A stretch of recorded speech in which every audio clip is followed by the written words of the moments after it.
আরেক ভাই প্রশ্ন করেছেন যে জুতো পরে জানাজার সালাত আদায় করা যাবে নাকি জানাবেন। দেখেন, পবিত্র জুতো যদি হয় তাহলে কোনো অসুবিধা নেই, রসুল সাল্লাল্লাহু আলাইহি ওয়াসাল্লামের বিভিন্ন ধরনের হাদিস রয়েছে। এমনকি আল্লাহ রসুল সাল্লাল্লাহু আলাইহি ওয়াসাল্লাম তিনি নিজেই জুতো পরে সালাত আদায় করেছেন। ওই হাদিসটির কথা মনে আছে? আগেও আপনারা পড়েছেন। রসুল সাল্লাল্লাহু আলাইহি ওয়াসাল্লাম তিনি নামাজ পড়ছিলেন জুতো অবস্থাতে, জুতো পরে রসুল সাল্লাল্লাহু আলাইহি ওয়াসাল্লাম নামাজ পড়ছিলেন। নামাজ পড়তে পড়তে হঠাৎ করে তিনি জুতো খুলে ফেললেন। তো সেটা দেখে সাহাবা একরামরাও কি করলেন? জুতো খুলে দিলেন। দেখছেন যে আল্লাহ রসুল সাল্লাল্লাহু আলাইহি ওয়াসাল্লাম জুতো খুলে দিয়েছেন, চলো আমরাও খুলে দিই। সাহাবা একরামরা খুলে দিলেন। যখন রসুল সাল্লাল্লাহু আলাইহি ওয়াসাল্লাম সালাত শেষ করলেন, তখন সাহাবা একরামদেরকে জিজ্ঞাসা করছেন, মা হামালাকুম আলা ইলকাই নিআলিকুম, তোমরা তোমাদের জুতো কেন খুলে ফেললে? আল্লাহ রসুল সাল্লাল্লাহু আলাইহি ওয়াসাল্লাম নামাজ অবস্থায় খুলেছেন, তো তোমরা কেন খুললে? তো সাহাবা একরামদের কি উত্তর ছিল? যে আপনাকে আমরা খুলতে দেখলাম, ফলে আমরাও খুলে ফেললাম। আপনি খুলে দিয়েছেন, তাই আমরা খুলে দিলাম। রসুল সাল্লাল্লাহু আলাইহি ওয়াসাল্লামের ইত্তেবা করতে গিয়ে তেনারাও খুলে দিলেন। যে আল্লাহ রসুল সাল্লাল্লাহু আলাইহি ওয়াসাল্লাম যখন নামাজ অবস্থায় দেখছেন যে খুলে দিয়েছেন, তো খুলে দিলেন। পরে আল্লাহ রসুল সাল্লাল্লাহু আলাইহি ওয়াসাল্লাম তিনি বলছেন, আল্লাহ রসুল সাল্লাল্লাহু আলাইহি ওয়াসাল্লাম স্পষ্ট করছেন যে আমার জুতোতে অপবিত্র নাপাকি লেগেছিল, জিবরিল সালাতু ওয়াসসালাম এসে আমাকে বললেন, ফলে আমি জুতোটা খুললাম। তোমাদের জুতো তো পবিত্র, তোমাদের খোলার কোনো প্রয়োজন ছিল না। তিনি আরও বললেন স্পষ্ট যে তোমরা যখন মসজিদে আসবে বা সালাত আদায় করতে শুরু করবে, তার আগে দেখে নেবে যে জুতোতে যেন কোনো নাপাকি না লেগে থাকে। যদি লেগে থাকে তাহলে জুতো পবিত্র করে নাও, পরিষ্কার করে নাও এবং তারপরে সালাত আদায় করো, সেই জুতোর উপর কোনো অসুবিধা নেই। বোঝা গেল এই হাদিস থেকে যে জুতো পরে নামাজ পড়া জায়েজ। এমনকি জানাজার বিষয়ে আপনারা জিজ্ঞাসা করেছেন, তো জানাজার বিষয়ে আমি তো বলবো যে যদি জুতো অপবিত্র না থাকে খোলার কোনো প্রয়োজন নেই। জুতো যদি অপবিত্র না থাকে তাহলে খোলার কোনো প্রয়োজন নেই।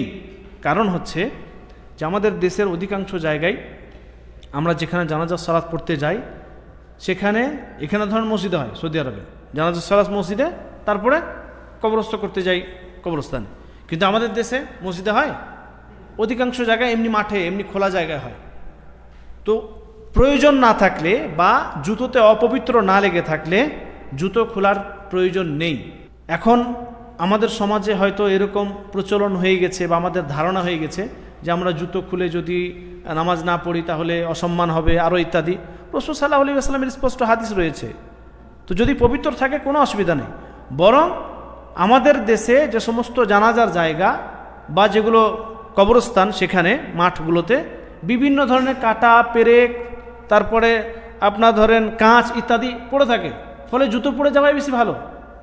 সেখানে যদি জুতো খুলে যান তাহলে হয়তো আপনার পা কেটে যাওয়ার সম্ভাবনা আছে। কাঁচ, কেননা এখানে মানুষ সচরাচর যায় না, বেশি খুব কম যায়, ফলে সে সমস্ত জায়গাগুলি একদম আবর্জনাতে ভরে থাকে বা হয়তো পেরেক থাকে, কাঁটা থাকে, আরও কাঁচ টাঁচ ইত্যাদি পড়ে থাকে। ফলে সে জায়গাতে জুতো পরে গেলে কোনো অসুবিধা নেই। এমনকি শীতকালে হয়তো উদাহরণস্বরূপ দেখবেন আপনি হয়তো মোটা মোজা পরে আছেন এবং বুটও পরে আছেন। এখন আপনি জানাজার সালাত আদায় করতে যাচ্ছেন, ওই দূর থেকে আপনাকে জুতো খুলে যেতে হবে, আপনার মোজা আর পড়তে হবে না, তাহলে শেষ, ওখানে নোংরা হয়ে গেল, ওখানেই ধুলোবালি লেগে একাকার হয়ে গেল। তাহলে সেখানে কোনো প্রয়োজন ছিল না আপনার, জুতো পরেই আপনি যান। কিন্তু সমাজ আমাদের এরকম তৈরি হয়ে গেছে যে জুতো খুলে আমরা যদি না যাই তাহলে বাস, সবাই তাকিয়ে তাকিয়ে দেখবে কী ব্যাপার, জুতো পরে চলে এসছে। জুতো যদি পবিত্র থাকে তাহলে এতে কোনো সমস্যা নেই। বরং কিছু কিছু জায়গায় জুতো পরে যাওয়াটাই ভালো আপনার সেফটির জন্য। আপনার পা হয়তো ভালো থাকবে, নোংরা লাগবে না বা ধুলোবালি লাগবে না ইত্যাদি। বুঝা গেল? তো জানাজার সালাত আপনি জুতো পরে আদায় করতে পারবেন, কারণ জানাজার সালাত এমনিতে সাধারণভাবে মাঠে হয় ইত্যাদি জায়গায়, মসজিদে তো আর হয় না। তো জানাজার সালাত হোক বা অন্যান্য সালাতের ক্ষেত্রে, এটা তো রাসূল সাল্লাল্লাহু আলাইহি ওয়াসাল্লামের যে হাদিসটা সেটা জানাজার সালাতের ক্ষেত্রে নয়, এমনি সালাতের ক্ষেত্রে রাসূল সাল্লাল্লাহু আলাইহি ওয়াসাল্লাম জুতো পরে সালাত আদায় করেছেন।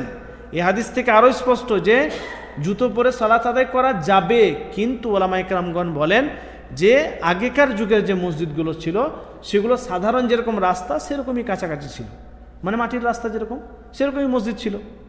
আজকালকার মতো তো কার্পেট, টাইলস আরও ইত্যাদি এরকম ছিল না, এত চাকচমক ছিল না, এত সুন্দর ছিল না, মাটিরই ছিল। ফলে মাটিতে যেরকম আপনি রাস্তা থেকে এলেন সেরকমই মসজিদে এসে প্রবেশ করলেন, হয়তো একটুকু সেখানে হয়তো কাকড় টাকড় ইত্যাদি নেই, কিন্তু মাটি, ফলে রাসূল সাল্লাল্লাহু আলাইহি ওয়াসাল্লাম নামাজ আদায় করেছেন, কোনো অসুবিধা নেই। কিন্তু আজকালকার মসজিদগুলো হচ্ছে টাইলসের এবং কার্পেটের, হয়তো আপনার জুতো নোংরা লেগে নেই, হয়তো নোংরা লেগে নেই, মানে অপবিত্র জিনিস কোনো জিনিস লেগে নেই, অপবিত্র লেগে নেই, কোনো অপবিত্র না লেগে থাকলেও ধুলোবালি লেগে থাকে, ফলে ধুলোবালি নিয়ে যদি মসজিদে উঠেন কার্পেট ময়লা হবে, ফলে জুতোটা বাইরে খোলাই বেশি ভালো। আল্লাহু আ'লাম বিসসাওয়াব।